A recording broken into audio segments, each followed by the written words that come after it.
साथियों नमस्कार।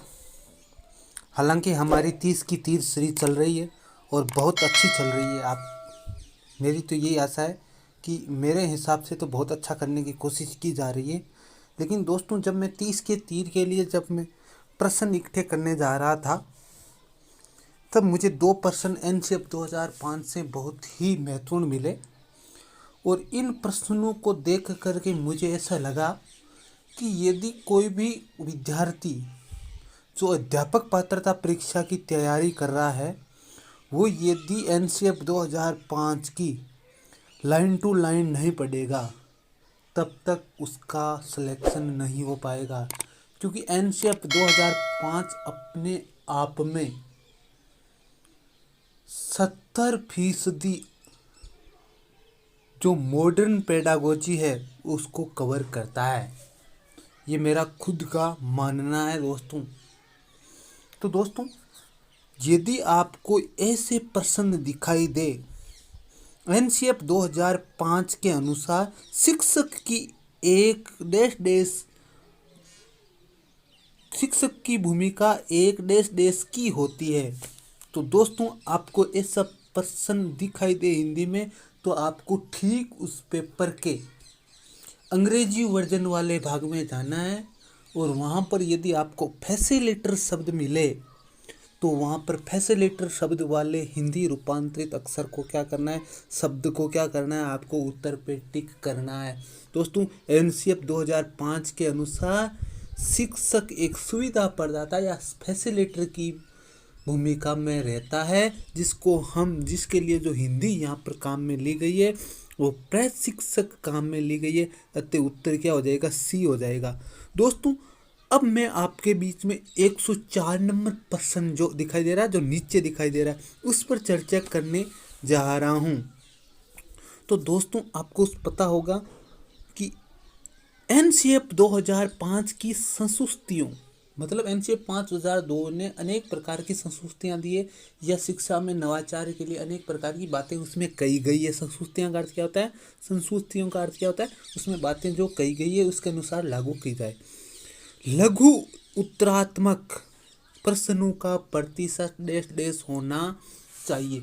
तो दोस्तों, ये बहुत बड़ा फैक्चुअल प्रश्न है। यदि किसी ने लाइन टू लाइन एनसीएफ 2005 नहीं पढ़ा है, तो इसको ये पूर्ण रूप से करने में असक्षम होगा। दोस्तों,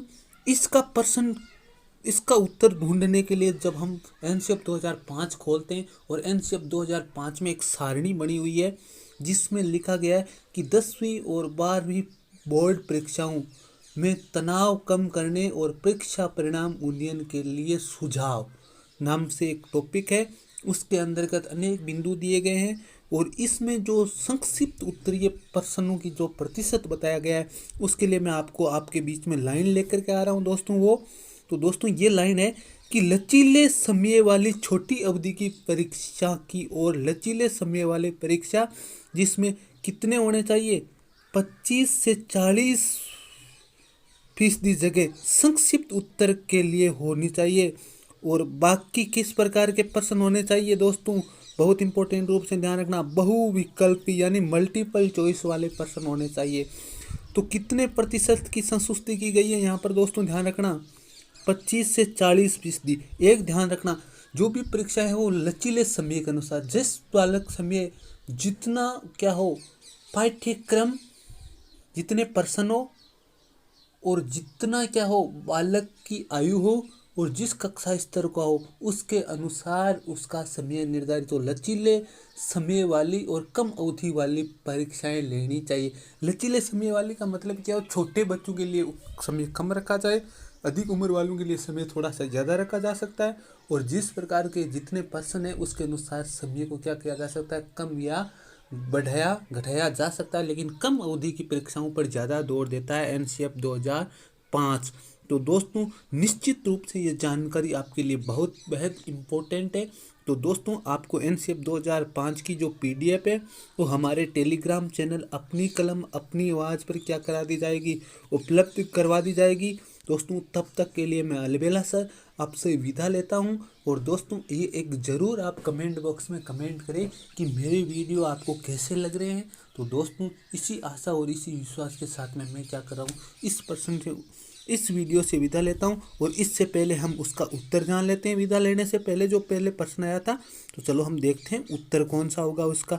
तो दोस्तों इस प्रश्न का उत्तर क्या होगा, 25 से 40, यानी संक्षिप्त उत्तर के प्रश्नों की कितना प्रतिशत होना चाहिए, 25 से 40% जगह किसके लिए होनी चाहिए, संक्षिप्त उत्तर वाले प्रश्नों के लिए होनी चाहिए। और निबंधात्मक प्रश्न कम से पूछे ही नहीं जाने चाहिए एनसीईआरटी 2005 के अनुसार। लघु उत्तरीय प्रश्न और इसके अलावा सारे के सारे प्रश्न क्या होने चाहिए, मल्टीपल चॉइस के होने चाहिए, बहुविकल्पात्मक प्रश्न होने चाहिए। तो धन्यवाद दोस्तों।